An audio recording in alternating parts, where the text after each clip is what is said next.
ज्योतिष में मकर संक्रांति को सूर्य की उपासना का महापर्व कहा जाता है।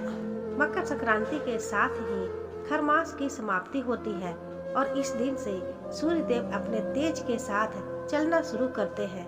इस दिन सूर्य मकर राशि में प्रवेश करेंगे। मकर संक्रांति का महापर्व इस बार 15 जनवरी 2024 दिन सोमवार को मनाया जाएगा। ऐसी मान्यता है कि इसी त्योहार पर सूर्य देव अपने पुत्र शनि से मिलने के लिए आते हैं। सूर्य और शनि का संबंध इस पर्व से होने के कारण यह काफी महत्वपूर्ण हो जाता है। आमतौर पर शुक्र का उदय भी लगभग इसी समय होता है, इसलिए यहाँ से शुभ कार्यों की शुरुआत होती है। 15 जनवरी 2024 को मकर संक्रांति पर 77 सालों के बाद वरयान योग और रवि योग का संयोग बन रहा है। इस दिन बुध और मंगल भी एक ही राशि धनु में विराजमान रहेंगे। वरयान योग 15 जनवरी को यह योग प्रातः 2:40 से लेकर रात 11:11 तक रहेगा। रवि योग 15 जनवरी को सुबह 7:15 से लेकर सुबह 8:07 तक रहेगा। सोमवार 5 साल बाद मकर संक्रांति सोमवार के दिन पड़ रही है। ऐसे में सूर्य संग शिव का आशीर्वाद भी प्राप्त होगा। क्यों मनाई जाती है मकर संक्रांति? कहा जाता है कि गंगा को धरती पर लाने वाले महाराज भागीरथ ने अपने पूर्वजों के लिए इस दिन तर्पण किया था। उनका तर्पण स्वीकार करने के बाद इस दिन गंगा समुद्र में जाकर मिल गई थी। मकर संक्रांति पर भगवान सूर्य अपने पुत्र शनि से मिलने स्वयं उनके घर जाया करते हैं। शनिदेव चूँकि मकर राशि के स्वामी है, अतः इस दिन को मकर संक्रांति के नाम से जाना जाता है। मकर संक्रांति के दिन ही गंगा जी भागीरथ के पीछे पीछे चलकर कपिल मुनि के आश्रम से होकर सागर में जा उनसे मिली थी। गंगा को धरती पर लाने वाले महाराज भागीरथ ने अपने पूर्वजों के लिए इस दिन तर्पण किया था। उनका तर्पण स्वीकार करने के बाद इस दिन गंगा समुद्र में जाकर मिल गई थी, इसलिए मकर संक्रांति पर गंगा सागर में मेला लगता है। महाभारत काल के महान योद्धा भीष्म पितामह ने भी अपने देह त्यागने के लिए मकर संक्रांति का ही चयन किया था। उत्तर भारत में इसे खिचड़ी आदि खाकर मनाया जाता है, जबकि गुजरात में यह पर्व पतंगोत्सव के रूप में मनाया जाता है। अलग अलग मान्यताओं के अनुसार इस पर्व के पकवान भी अलग अलग होते हैं, लेकिन दाल और चावल की खिचड़ी इस पर्व की प्रमुख पहचान बन चुकी है। विशेष रूप से गुड़ और घी के साथ खिचड़ी खाने का महत्व है, इसलिए उत्तर भारत में इस पर्व को खिचड़ी के नाम से भी जाना जाता है। इसके अलावा तिल और गुड़ का भी मकर संक्रांति पर बेहद महत्व है। मकर संक्रांति पर दान का बहुत महत्व है। विशेषकर इस दिन तिल, खिचड़ी, गुड़ एवं कंबल दान करने का विशेष महत्व है। मकर संक्रांति के अवसर पर किसी पवित्र नदी में स्नान और दान करने की परंपरा है। इस दिन गंगा नदी में स्नान करने के बाद दान करने से साधक के लोक और परलोक दोनों सुधर जाते हैं। साथ ही पिछले जन्म के बुरे कर्मों से निजात मिलती है और जीवन सुखमय होता है।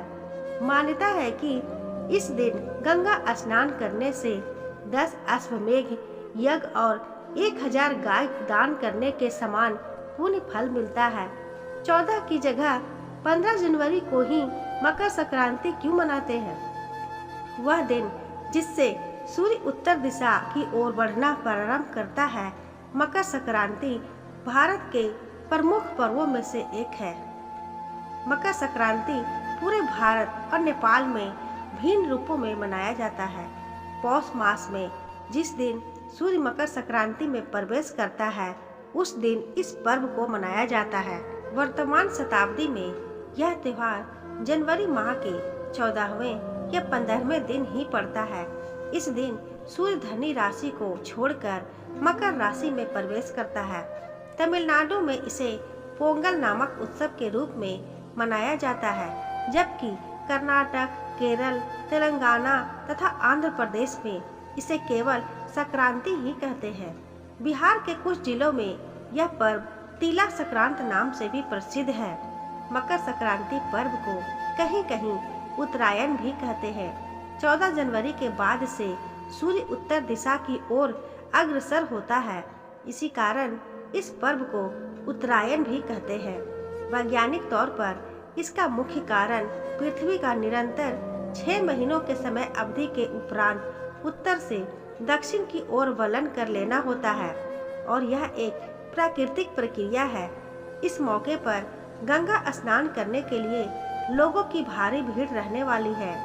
इस दिन बिहार में चूड़ा, दही और खिचड़ी खाया जाता है। वहीं माता पिता बच्चों को तिल गुड़ खिलाते हैं। इस दिन सूर्य अपनी कक्षाओं में परिवर्तन करके दक्षिणायन से उत्तरायण होकर मकर राशि में प्रवेश करते हैं। मकर संक्रांति को क्यों कहते हैं खिचड़ी पर्व? कैसे पड़ा ये अनोखा नाम? उत्तर भारत में कई जगहों पर मकर संक्रांति को खिचड़ी पर्व भी कहते हैं। दरअसल इन जगहों पर मकर संक्रांति के दिन खिचड़ी खाने और दान करने की परंपरा है, इसलिए इसे खिचड़ी पर्व भी कहा जाता है।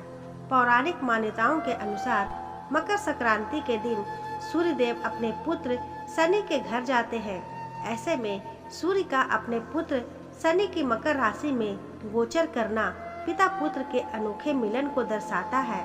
मकर संक्रांति पर बनाई जाने वाली खिचड़ी में उड़द की दाल जरूर डाली जाती है।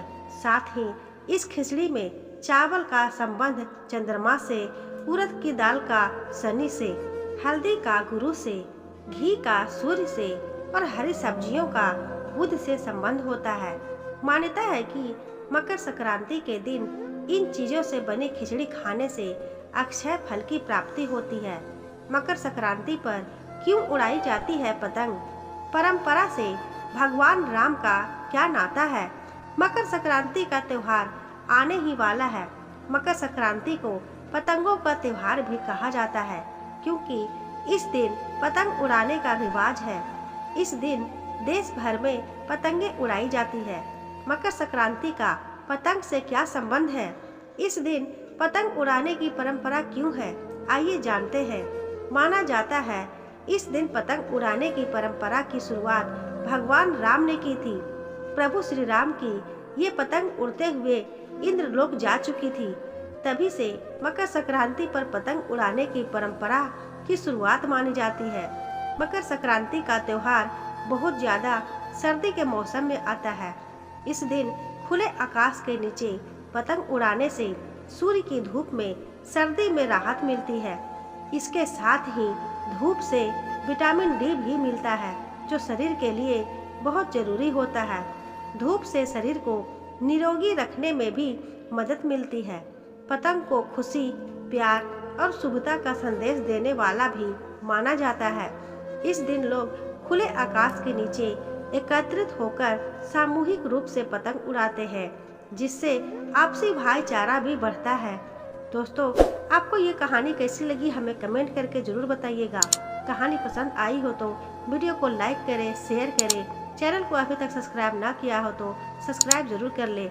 मिलती हूँ ऐसी ही एक और नई कहानी के साथ। धन्यवाद।